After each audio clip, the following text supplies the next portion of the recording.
Guys, আসসালামু আলাইকুম। সবাই কেমন আছেন? আশা করি সবাই ভালো আছেন। এটা আমার ফার্স্ট ব্লগ। তো আজকে একটু সকাল সকাল উঠে গেলাম। রমজান রমজান উপলক্ষে ঈদ, তো সেই ঈদে মার্কেট করতে যাব, তাই সকাল সকাল উঠে পড়লাম। রেডি হয়ে তারপরে রওনা করব মার্কেটে, কিছু কাপড় চোপড় কিনবো।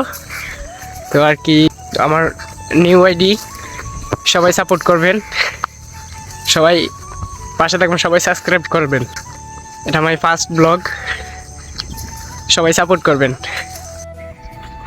আজকের ভিডিওতে অনেক বিনোদন হবে, সো সবাই পাশেই থাকুন, সবাই দেখতে থাকুন, ভিডিওটা শেষ পর্যন্ত দেখুন। আর যারা যারা লাইক করেননি এখনো লাইক করে দিন।